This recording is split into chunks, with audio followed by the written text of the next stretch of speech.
The billionaire's world came to a screeching halt the moment he spotted a familiar face on the side of a dusty roadside market. Dressed in faded clothes and standing beneath the scorching sun, his ex-wife, once the woman who had stood beside him through his darkest struggles, was quietly selling melons to passing strangers. Beside her stood their young child, helping with a smile that concealed years of hardship. The sight struck him like lightning. The woman he had abandoned after choosing wealth, status, and his glamorous mistress over loyalty was now fighting every single day just to survive. Overwhelmed by guilt, regret, and disbelief, he froze, unable to believe how far life had pushed the family he had left behind. But before he could gather the courage to approach them, something even more disturbing unfolded before his eyes. His arrogant mistress, who had accompanied him that day, looked at the melon stand with disgust.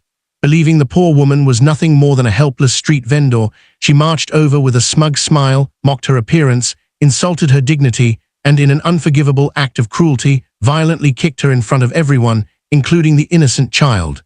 The crowd gasped. Some reached for their phones. Others waited to see how the humiliated woman would respond. The billionaire expected tears, anger, or helplessness. Instead, his ex-wife calmly stood up, dusted herself off, comforted her frightened child, and made a single phone call. Within minutes, luxury vehicles arrived. Senior executives rushed out, addressing the supposedly poor melon seller with the highest level of respect. Security personnel immediately surrounded the scene, while the executives apologized for what had happened. The billionaire and his mistress stood speechless as the shocking truth emerged. The woman selling melons was not struggling because she was poor. She was the hidden owner of the very company where the billionaire's mistress proudly worked, a multi-billion-dollar corporation she had quietly built after rebuilding her life from nothing. She had never flaunted her success because she believed true character was revealed through humility, not wealth. Selling melons at the roadside was part of a charitable community initiative she personally supervised to support local farmers and struggling families. Disguised as an ordinary vendor, she wanted to understand their daily challenges firsthand rather than relying on polished corporate reports.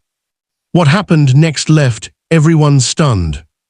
Without raising her voice or seeking revenge, she demonstrated a level of grace, authority, and intelligence that no one expected.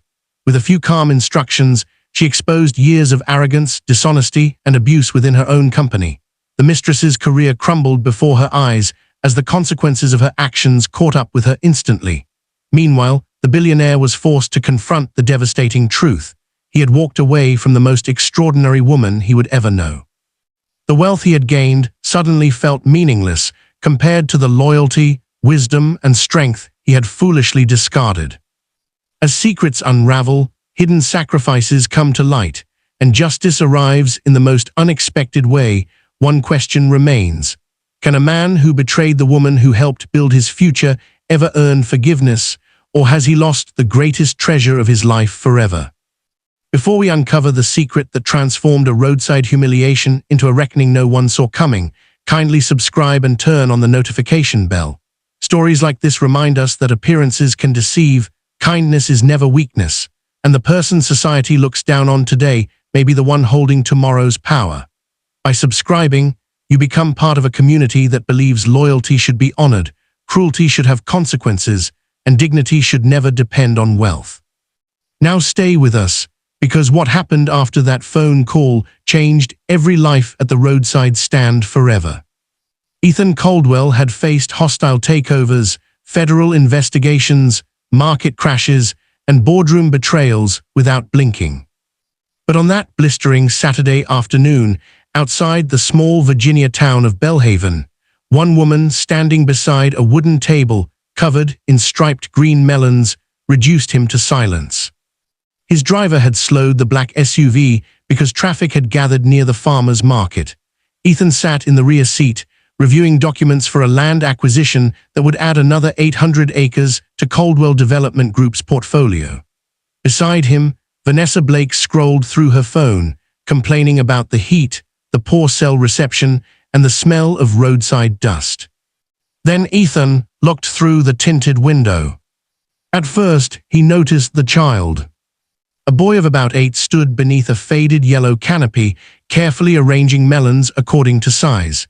Every few seconds, he glanced toward the woman beside him as though waiting for approval. His dark hair fell over his forehead. His serious blue eyes looked far older than his face. Ethan stopped breathing.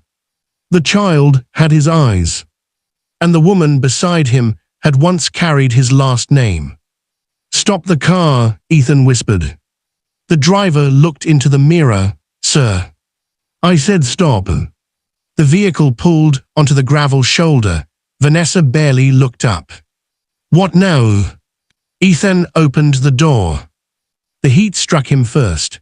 Then came the sounds of the market, vendors calling out prices, children laughing, trucks rumbling past, coins dropping into metal cash boxes. But Ethan heard none of it clearly. All he could see was Hannah. Hannah Miller Caldwell, his ex-wife. The woman who had sold her grandmother's wedding necklace to help him pay the electricity bill when his first company collapsed. The woman who had slept on the floor of a one-room apartment because they could afford only one mattress, and she insisted he needed proper rest before investor meetings. The woman who had once looked him in the eyes and said, "You are not a failure, Ethan. You are simply standing in the middle of the chapter where most people quit." He had not quit. He had become a billionaire. And then he had quit on her. Hannah wore a plain cotton dress, scuffed shoes, and a wide straw hat.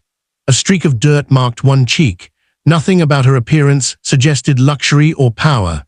Yet she stood with the same quiet steadiness Ethan remembered from the years when every bill felt like a threat and every morning began with uncertainty. The boy lifted a melon. "This one sounds hollow, Mom. That means it's ripe, right?" Hannah smiled. "That's right, Noah, but don't hit it too hard. Fruit deserves respect too." Noah grinned. The sound of his name struck Ethan like a second blow. Noah. The name Hannah had once written in the margin of an old notebook years before they separated. "If we ever have a son," she had said, resting her head on Ethan's shoulder, "I want to call him Noah. It means rest. After everything we've been through, maybe our child will be the beginning of peace." At the time, Ethan had laughed and kissed her forehead. He had forgotten that moment. Hannah clearly had not. Vanessa stepped out of the SUV behind him, shielding her face with an oversized pair of sunglasses. "Ethan, what are you doing? We are already late." He did not answer. Vanessa followed his gaze toward the roadside stand, her expression sharpened. "Is that her?" Ethan's silence answered. Vanessa lowered her glasses. She had seen photographs of Hannah before, mostly old magazine clippings from Ethan's early years. In those pictures, Hannah wore modest dresses and stood slightly behind him at charity dinners, groundbreaking ceremonies, and local business events. Reporters had once called her Ethan Caldwell's quiet strength. Vanessa had always hated that phrase. "She looks worse than I imagined," Vanessa said. Ethan turned toward her. "Don't." "What? I'm only saying what anyone can see. She is the mother of my child." The words left Ethan before he could stop them. Vanessa stared at him. "You don't know that." "I know." Across the roadside, Hannah's hand paused above the cash box. She had not turned around, yet something in her posture changed. For years, Ethan had believed memory was stored in the mind. Hannah knew better.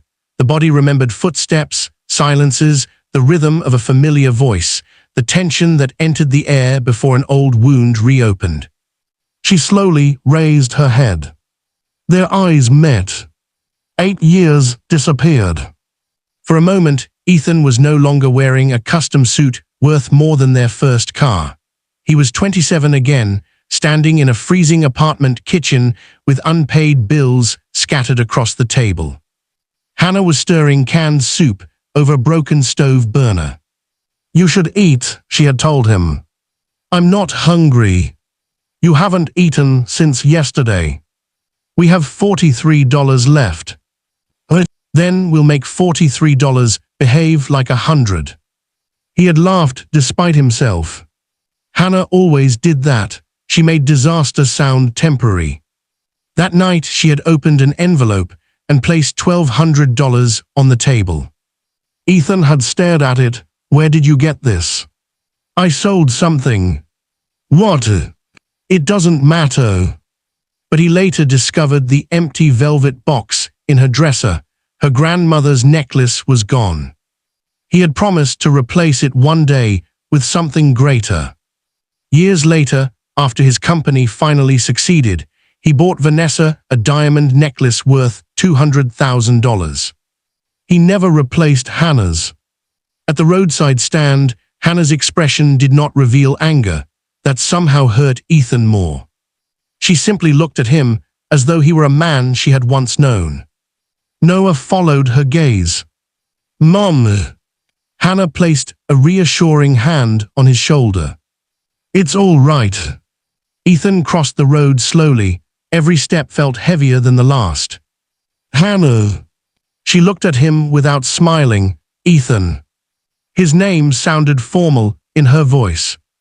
His attention shifted toward Noah.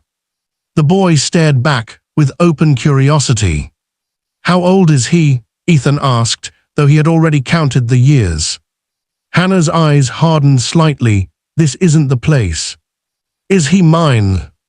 Vanessa came up behind him. "Ethan, this is embarrassing."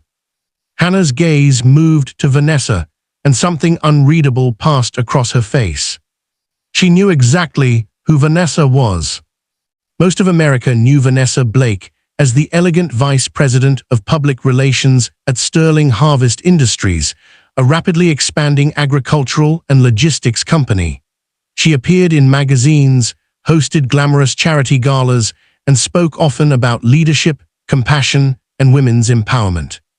What the public did not know was that Hannah had personally approved Vanessa's appointment 3 years earlier, after being persuaded by executives who praised Vanessa's confidence and polished image.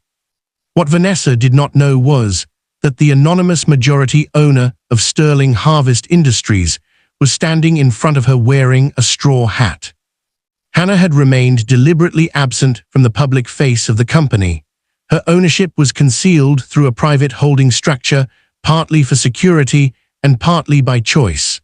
She wanted Sterling Harvest to be known for its farmers and workers, not for the woman behind it. Only 7 senior executives knew her identity. Vanessa was not one of them. "Is this the famous ex-wife?" Vanessa asked, stepping closer, "the one who supposedly believed in you before anyone else?" "Vanessa," Ethan warned. But Vanessa had already noticed the attention gathering around them. Market vendors had begun watching. A teenager lifted his phone. Vanessa disliked audiences she could not control. She smiled coldly at Hannah. "I expected someone more impressive." Hannah's expression remained calm. "I don't believe we've been introduced." "Oh, I know exactly who you are." "No," Hannah said quietly, "you know what you've been told." The sentence unsettled Vanessa. For months, small signs had been gathering around her, warning her that the world she had built was less secure than it appeared. There had been the anonymous ethics review inside Sterling Harvest. The sudden request for old expense reports. The questions about contracts she had awarded to companies controlled by friends. The quiet interviews with junior employees. And 3 weeks earlier, a message from the chief legal officer that read, "The owner has requested a full culture audit." Vanessa had laughed it off. She believed the company's owner was an elderly European investor who never visited the United States. She had no idea that Hannah had spent the previous month traveling anonymously through Sterling Harvest's supply network, speaking to truck drivers, warehouse workers, farmers, and seasonal vendors. She had no idea that the Roadside Melon project was not merely charitable. It was an investigation. Hannah had already heard troubling stories about Vanessa, a receptionist humiliated for wearing inexpensive shoes. A single mother denied flexible hours, then fired after missing work to care for a sick child. A junior manager pressured to alter a report. Farmers threatened with cancelled contracts if they refused to pay unofficial consulting fees. Hannah had been collecting evidence quietly. Vanessa had just walked into the final test without knowing it. "Ethan," Hannah said, "you should leave." He looked at Noah again. "I need to speak with you. You needed to speak with me 8 years ago." The words were not loud, but they silenced him. 8 years earlier, Ethan had arrived home after midnight smelling of expensive perfume. Hannah had been sitting at the kitchen table beneath a weak yellow light. She was 3 months pregnant, though she had not yet told him. She had planned to share the news that evening with a small cake from the bakery where she worked part-time. The cake still sat unopened in the refrigerator. "Where were you?" she asked. "Business dinner. Until midnight. We are closing the Westbrook deal. With Vanessa." Ethan had frozen. Hannah did not yell. She placed his second phone on the table. A message glowed on the screen. "You deserve someone who understands the world you're entering. Vanessa." At that point, Ethan had already begun believing the lie that success required a new life. Investors invited him to private clubs where Hannah felt out of place. Executives complimented his vision but treated his wife like a reminder of poverty. Vanessa moved effortlessly through that world. She knew which forks to use, which donors to flatter, which reporters to charm. Hannah knew how to stretch groceries for a week. Ethan had once loved her for that strength. Then he became ashamed of the life it represented. "I never meant for this to happen," he had said. That is what people say when they make the same choice repeatedly. "It's complicated." "No, it's painful. That isn't the same as complicated." He had paced the kitchen, angry because her calmness forced him to hear himself clearly. "I'm building something enormous, Hannah. I need someone who can stand beside me in that world." She looked at him for a long time. "I stood beside you when there was no world." He had no answer. She rose, one hand resting unconsciously over the child he did not know existed. "Do you love her?" "I don't know." "Do you still love me?" He hesitated. That hesitation ended their marriage. Hannah left 2 weeks later. Before she could tell Ethan about the pregnancy, Vanessa's lawyers sent a settlement proposal with a confidentiality clause. The document described Hannah as a potential reputational risk. Humiliated, she signed nothing. She disappeared from Ethan's world, refusing his money and keeping only what she had brought into the marriage. Ethan told himself she wanted freedom. The truth was less flattering. He had not searched hard enough because finding her would have required facing what he had done. Now Noah stood before him, living proof of everything Ethan had failed to ask. Vanessa crossed her arms. "So this is where you ended up," she said to Hannah, "selling fruit on the highway." "People need fruit," Hannah replied. Vanessa laughed. "And people like you need to understand boundaries. Ethan has a life now." Hannah glanced at Ethan. "Yes, I can see that." The disappointment in her eyes made him lower his gaze. Noah stepped closer to his mother. "Mom, who are they?" Hannah's hand tightened gently around his shoulder. "This is Ethan Caldwell." Noah's face changed. The name was not unfamiliar. Hannah had never lied to her son. She had told him his father was a powerful businessman who had made serious mistakes. She had never poisoned Noah against Ethan, but neither had she created a hero from absence. "My father?" Noah asked. Ethan felt the world tilt. "Yes," Hannah said. Noah studied him carefully. "You're taller than I thought." A nervous laugh escaped Ethan, followed almost immediately by shame. "I didn't know about you." Noah looked at his mother. Hannah said nothing. Children understand silence more clearly than adults imagine.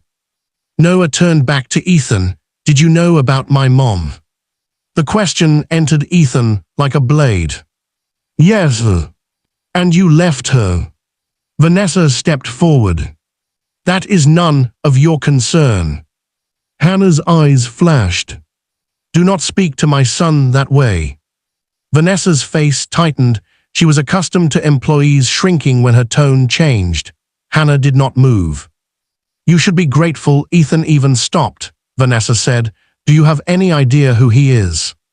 Hannah looked at the black SUV, the driver, the tailored suit, and the watch gleaming on Ethan's wrist. I know exactly who he is. The crowd had grown larger. Vanessa noticed several phones recording. Her instincts should have told her to leave. Instead, pride took control. She reached toward the display and lifted a melon. How much? $7, Noah said. Vanessa dropped it back carelessly. $7 for this. It came from a local family farm, Hannah explained. They use sustainable methods, and the proceeds support emergency grants for farm workers. Vanessa scoffed. You memorized a nice little speech. I wrote the program. Vanessa misunderstood. You wrote the sign. The program. Something in Hannah's voice made Ethan look at her more closely. He noticed details he had missed. The watch beneath her sleeve was simple, but unmistakably expensive. The woman at the neighboring stand kept glancing toward Hannah with a mixture of affection and respect. A man unloading crates wore a sterling harvest cap and addressed her earlier as Ms. Miller before quickly correcting himself. And behind the stand sat a leather folder embossed with the sterling harvest emblem. A chill moved through Ethan despite the heat. Hannah, he said carefully, what exactly are you doing here? She met his eyes. Learning what happens when powerful people believe no one important is watching. Vanessa laughed too loudly. That sounds like something from a cheap movie. No, Hannah replied, it sounds like an audit. Vanessa's smile vanished for half a second. Then Noah reached for the melon she had dropped. Please don't damage them, he said. Mr. Dawson worked hard to grow these. Vanessa turned on him. Stay out of adult conversations. He was only, Ethan began. But Vanessa shoved the melon aside. It rolled from the table and split on the gravel. Red fruit scattered across the dust. Noah gasped. Hannah bent quickly to move him away from the broken pieces. Vanessa, attempting to step around the table, struck Hannah with her foot and knocked her off balance. The market erupted in shocked voices. Ethan grabbed Vanessa's arm. What is wrong with you? She got in my way. Hannah had fallen against a crate. Noah rushed toward her. Mom, I'm all right, she said immediately. Her voice was calm, but her eyes had changed. Not with rage. With decision. She stood, brushed the dust from her dress, and checked Noah carefully. Are you hurt? He shook his head, fighting tears. Hannah touched his cheek. Look at me, you did nothing wrong. Then she reached into her apron pocket and removed her phone. Vanessa pulled away from Ethan. This has been turned into a ridiculous scene. We should leave. Hannah made one call. Daniel, she said when the other person answered, please come to the Bellhaven roadside site. Bring Rachel, Mr. Lewis, and the security team. Activate the final stage of the internal review. She listened briefly. Yes, immediately. Then she ended the call. Vanessa smirked, though uncertainty had entered her eyes. Who was that, your market manager? Hannah placed the phone back into her pocket. You will know soon. For the next 7 minutes, no one left. Ethan remained because of Noah. Vanessa remained because leaving in front of the cameras would look like fear. Hannah remained because she had spent years learning that justice was strongest when it did not need to shout. As they waited, Ethan looked at the woman he had abandoned and remembered another day from their marriage. His first major investor had withdrawn hours before payroll was due. Ethan had locked himself in the bathroom, convinced his company was finished. Hannah sat outside the door. "You can stay in there for 10 minutes, she said. "You can feel sorry for yourself, blame the investor, blame the economy, blame me if that helps. But after 10 minutes, you are coming out, washing your face, and calling every person on that contact list." "I can't fix this." "You don't know that yet." "What if I lose everything?" There had been a pause. Then Hannah said, "Everything is not a company." At the time, Ethan believed she was comforting him. Only now did he understand she had been warning him. A convoy appeared on the road. First came 2 black security vehicles, then a silver sedan, followed by 3 luxury SUVs bearing small Sterling Harvest credentials on their windshields. Vanessa's face lost color. The vehicles stopped beside the market. Daniel Reed, Chief Executive Officer of Sterling Harvest Industries, stepped out of the first SUV. He was followed by Rachel Kim, the company's Chief Legal Officer, and Marcus Lewis, Head of Corporate Security. All 3 moved directly toward Hannah. Daniel's expression tightened when he saw the broken melon and dust on her dress. "Ms. Miller, are you injured?" "I am fine." Vanessa stared at him. "Daniel." He did not acknowledge her. Rachel approached Hannah. "We received the recording from site security and the public feeds. The incident is documented." "Good," Hannah said. Vanessa laughed nervously. "What is this? Why are you speaking to her like that?" Daniel finally turned. "Vanessa, step away from Ms. Miller."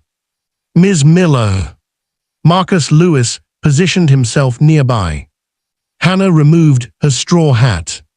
The quiet roadside vendor seemed to disappear, not because her clothing changed, but because everyone finally recognized the authority she had never needed to advertise. Daniel faced the watching crowd. "Ladies and gentlemen, this is Hannah Miller, founder and controlling owner of Sterling Harvest Industries." For several seconds, the only sound was traffic passing on the highway. Vanessa's mouth opened, but no words came. Ethan looked from Daniel to Hannah. Sterling Harvest. The company was valued at more than $6 billion. It controlled distribution centers, produced networks, agricultural technology firms, and food access programs across 18 states. Ethan had tried twice to form a partnership with Sterling Harvest, but had never been granted a meeting with the owner. He had once complained to Vanessa about the mysterious investor behind the company. Hannah had been sitting across from him at the dinner table when he was poor. Now she owned a corporation powerful enough to refuse him. Vanessa shook her head. "No, that's impossible." Rachel opened the leather folder from behind the stand and removed several documents. "It is not." Vanessa looked at Daniel. "You told me the owner valued privacy." "She does." "You let me work for 3 years without telling me." "Ms. Miller's identity was not relevant to your responsibilities," Daniel said. "Your conduct was." Hannah looked toward the farmers and vendors gathered nearby. "For the past month, I have worked at distribution points and roadside programs without announcing my position. I wanted to see how our policies operated beyond executive presentations. I also wanted to understand why complaints against senior leadership repeatedly disappeared." Vanessa's breathing quickened. "I have no idea what you're suggesting." Rachel began reading from the file. Retaliation against employees who reported harassment, misuse of company travel funds, undisclosed relationships with contractors, pressure placed on regional managers to conceal safety violations, discriminatory treatment of temporary staff, manipulation of charitable event budgets. These are allegations. They were allegations, Hannah said. Now they are findings. Vanessa turned to Ethan. Say something. But Ethan was not looking at her. He was looking at Hannah. You built this. Hannah's gaze settled on him. Not alone. The answer carried another hidden history. After leaving Ethan, Hannah had moved to Belhaven and rented a room above a closed hardware store. She worked mornings at a bakery, afternoons preparing tax forms, and evenings helping a local farmer named Samuel Dawson organize his accounts. Samuel owned fertile land but was being crushed by unfair distribution contracts. Supermarkets paid him almost nothing while middlemen multiplied the price. Hannah began helping him negotiate. Then she helped 3 more farmers. Then 12. She created a cooperative with handwritten agreements and borrowed office equipment. She used the business knowledge she had gained during Ethan's early years, the same knowledge his executives had once dismissed because she lacked an expensive degree. Her first warehouse was an abandoned bus depot. Her first delivery fleet consisted of 2 trucks, one of which broke down every week. Her first major contract nearly collapsed when a buyer demanded a bribe. Hannah refused. For 3 months, she and Noah lived on oatmeal, soup, and whatever produce farmers gave them. One winter night, with the warehouse heater failing, Daniel Reed, then a young logistics manager, found Hannah wrapping herself in a blanket while studying shipping routes. You could make more money selling this company, he told her. I'm not building it to sell. Then why are you building it? Hannah looked through the office window at farmers unloading crates in the snow. Because people who grow food should not have to beg to feed their own children. That sentence became Sterling Harvest's founding principle. Years later, the company was worth billions. Hannah still visited warehouses unannounced. She still knew truck drivers by name. And every summer, she still returned to Samuel Dawson's roadside stand.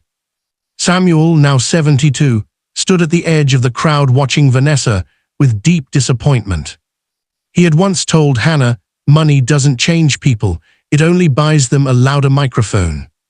Vanessa had been speaking into hers for years. Now the microphone had been switched off. Rachel handed Vanessa a formal notice. Effective immediately, you are suspended pending termination proceedings and referral of relevant findings to external authorities. Vanessa stared at the paper. You can't do this. Hannah's voice remained even. I can, but that is not why it is happening. You are facing consequences because of choices you made repeatedly. You planned this. I planned an audit. I did not plan your behavior today. Vanessa looked around at the phones recording her. Panic replaced arrogance. I was provoked. Noah stepped closer to Hannah. You broke Mr. Dawson's melon, he said. The simplicity of the accusation carried more weight than Vanessa's excuses. Hannah turned to Daniel. Ensure every employee affected by the misconduct receives an independent review and, where appropriate, restitution. No one is to be punished for cooperating with the investigation. Daniel nodded. Understood. Also contact the farmers whose contracts were threatened. Restore fair terms immediately. Yes, Ms. Miller. Hannah then faced Vanessa. Your employment will be handled according to policy. You will receive due process, the same protection you denied others. Vanessa's eyes filled with disbelief. After everything, Hannah was not humiliating her. She was not shouting or insulting her. She was giving her fairness. That mercy made Vanessa look smaller than revenge ever could. Ethan finally spoke. Hannah, I need to understand why you never told me. About the company or Noah? Both. A shadow crossed her face. The company was not your concern. And Noah? Hannah looked at their son, then toward the road. I wrote to you. Ethan frowned. No, you didn't. I sent 3 letters. I never received them. Vanessa's head snapped toward Hannah. Hannah noticed. So did Rachel. When? Ethan asked. The first when I was 5 months pregnant, the second after Noah was born, the third before his first birthday. I swear to you, I never saw them. Hannah studied him. For the first time that day, uncertainty entered her expression. Rachel turned toward Vanessa. Your office handled Mr. Caldwell's personal correspondence during that period, didn't it? Vanessa stepped back. That was years ago. Did you intercept those letters? Ethan asked. No. Her answer came too quickly. Ethan moved closer. Vanessa, I was protecting you. You were negotiating the largest deal of your career. She had already left. I assumed she wanted money. Hannah's face became still. Ethan looked as though the ground had opened beneath him. You knew I had a son. I suspected. You knew. She refused the settlement. She disappeared. What was I supposed to think? You were supposed to give me my mail. Vanessa's voice rose. And then what? You would have gone running back to her. Everything we built would have been destroyed. Ethan stared at her. Everything we built. The phrase exposed another truth. Vanessa had not loved Ethan without calculation. She loved proximity to power. She had encouraged him to distance himself from old friends, humble relatives, and anyone connected to his struggling years. She had taught him to call selfishness ambition and betrayal reinvention. But she could only influence what already existed inside him. Ethan understood that now. Vanessa had hidden the letters. Ethan had created the life in which hiding them was possible. He turned to Hannah. I didn't know. Her eyes glistened, but her voice did not break. You also didn't ask. The words landed harder than an accusation. Ethan remembered the early months after the divorce. He had received reports from private investigators saying Hannah had moved and did not wish to be contacted. Vanessa had told him pursuing her would appear controlling. His lawyers advised him to focus on the company. He accepted all of it because work was easier than remorse. Years passed. He told himself Hannah had started over. He never imagined she had done so while raising his child. Noah looked between them. Did he really not know? Hannah knelt beside him. I don't know exactly what he knew, sweetheart. Adults sometimes fail each other in complicated ways. Are you mad at him? I was for a long time. Are you still? Hannah glanced at Ethan. I don't make important decisions while standing inside an old wound. Samuel Dawson nodded slowly from the crowd. He had heard Hannah say those words before. When Sterling Harvest's first large competitor tried to destroy the cooperative, Daniel wanted retaliation. Hannah refused to act immediately. Anger sees only the nearest target, she had said. Leadership must see the whole field. Now the whole field included her son. Ethan removed his jacket and loosened his tie, as if the clothing itself had become unbearable. I want to know him. Noah looked at Hannah. That will be his choice too, she said. I'll do anything. No, Hannah replied. You will do what is responsible. Anything is what people promise when they want forgiveness before proving change. Ethan lowered his head. She was right. He had once promised her everything. Then he gave her absence. Vanessa, still holding the suspension notice, laughed bitterly. So that's it. She appears, reveals she's richer than everyone, and suddenly she's a saint. Hannah stood. This was never about who is richer. Easy for a billionaire to say. It was true when I had $43 too. Ethan looked at her sharply. He remembered the soup, the bills, and the money from the necklace. Hannah continued. You looked at my clothes, the roadside, and the fruit stand, and decided I had no value. You treated workers the same way whenever you believed they could not affect your career. That is why you are losing your position, not because you failed to recognize the owner, but because you believed basic decency should depend on someone's title. No one in the crowd spoke.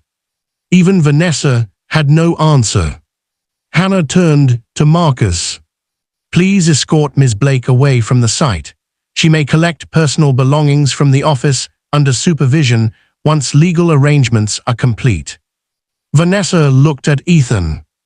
You're coming with me. He shook his head. No. Her face crumpled with rage. After everything I did for you. Ethan looked at Hannah and Noah. You showed me exactly what I was willing to become. Vanessa was escorted toward one of the vehicles. The crowd parted silently. For years, she had entered rooms expecting people to move because of her power. Now they moved because they wanted distance from her. After she left, Daniel and Rachel began speaking with local vendors. Security personnel requested copies of recorded footage. The crowd slowly dispersed, though whispers followed every direction. Hannah returned to the table. She lifted the cracked melon Vanessa had damaged and placed it in a crate. We can use this for samples, she told Noah. Ethan watched in disbelief. After exposing corruption, dismissing an executive, and revealing a billion-dollar empire, Hannah returned to selling fruit. Why are you still doing this? He asked. Because Mr. Dawson brought 180 melons, and we promised to help sell them. Samuel smiled. Your ex-wife keeps her promises. The sentence was not cruel. That made it worse. Ethan removed his watch and placed it in his pocket. Then he rolled up his sleeves. Tell me what to do. Hannah looked at him. This is not a performance. I know. Cameras are still here. I know. You cannot repair 8 years by carrying boxes for an afternoon. I know. She held his gaze, searching for the old impatience that once appeared whenever humility threatened his pride. For once, it was not there. Hannah pointed toward the truck. Unload the remaining crates. Ethan nodded. The first crate nearly slipped from his hands. Noah laughed. You're not very good at this. I spend too much time lifting pens. That's not exercise. No, apparently it is. Noah showed him how to hold the crate properly. For the next hour, Ethan worked beneath the sun. No speeches. No assistants. No promises. Just working. He listened as Noah explained which melons were sweetest, how farmers tested soil, and why imperfect fruit should not be wasted. The boy spoke with Hannah's seriousness and Ethan's restless curiosity. Every detail felt like discovering a room in a house that should have been his home. At sunset, the final melon was sold. Samuel counted the money. Best Saturday this month. Noah raised both arms in victory. Hannah smiled at him, and Ethan saw the same woman who once celebrated when his first customer paid a $50 invoice. Her joy had never depended on the size of the achievement, only its meaning. As they packed the stand, Ethan approached her. I know I don't deserve another chance. This is not about what you deserve. It should be. No, it should be about what is healthy for Noah. He nodded. What would that require? Consistency, honesty, patience. No gifts designed to replace time. No public announcements. No lawyers pressuring me. No attempts to turn fatherhood into another acquisition. Ethan flinched. I understand. You understand the words. Living them will take longer. I'll live them. Hannah studied him. You may begin with a supervised visit next Saturday. Hope appeared on his face so quickly that she almost looked away. Here. I'll be early. Be on time. Early can be another way of making people rearrange their lives around you. A faint smile touched Ethan's mouth. I had forgotten how precisely you correct people. You once called it encouragement. I was smarter then. No, Hannah said, you were poorer, it forced you to listen. That night, Ethan returned alone to his mansion outside Washington. For the first time, the marble floors looked cold rather than impressive. The enormous rooms seemed designed to amplify emptiness. He entered his private office and opened a safe. Inside were contracts, rare watches, and documents worth millions.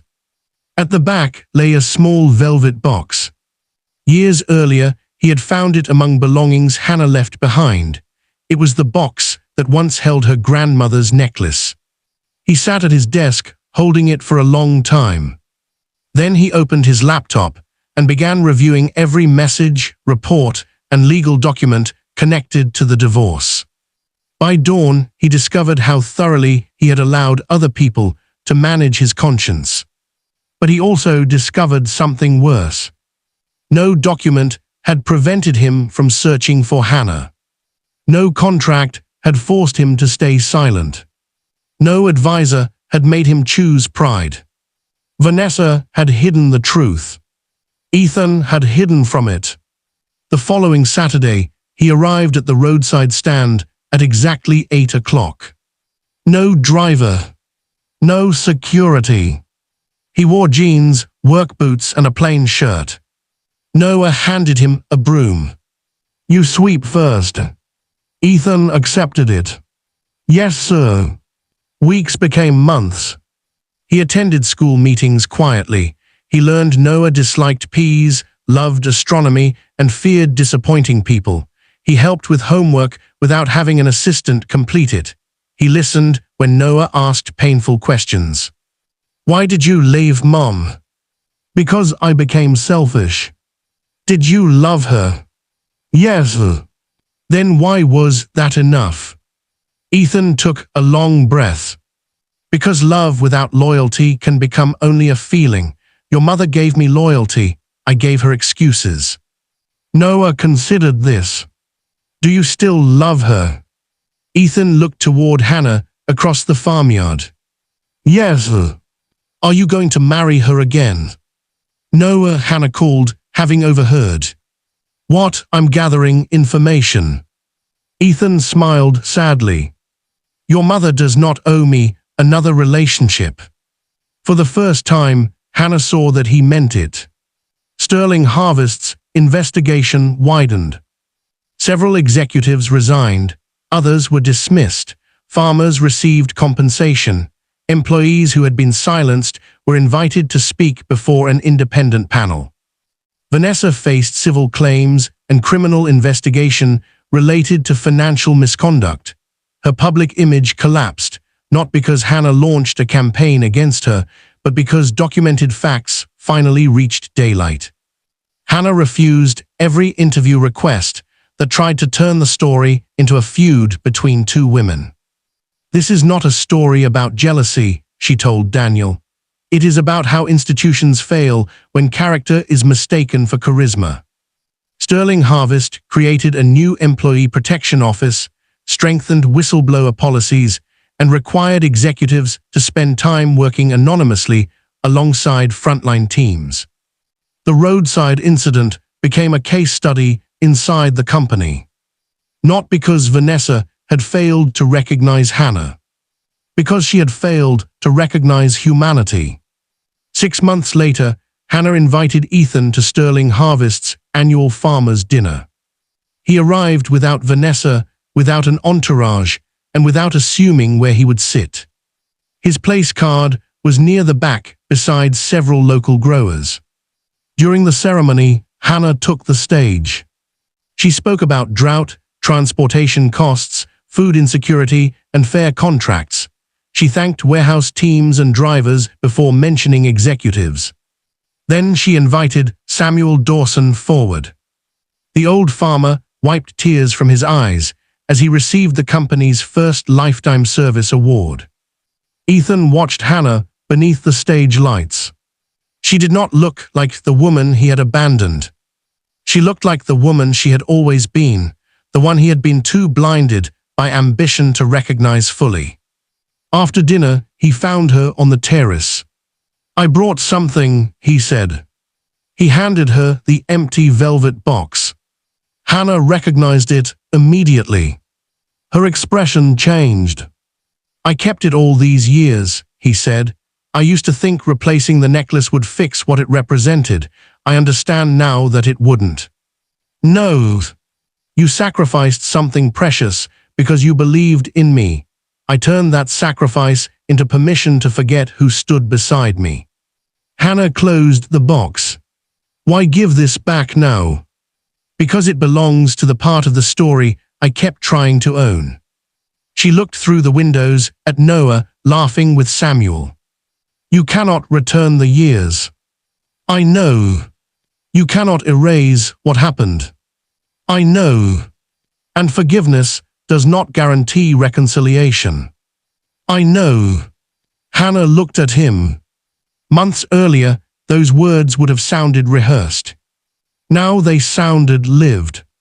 She placed the box in her purse. "I forgive you, Ethan." He closed his eyes briefly.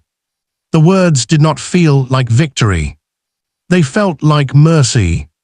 When he opened his eyes, Hannah continued. "But forgiveness is not a bridge you cross once. Trust is rebuilt in ordinary moments.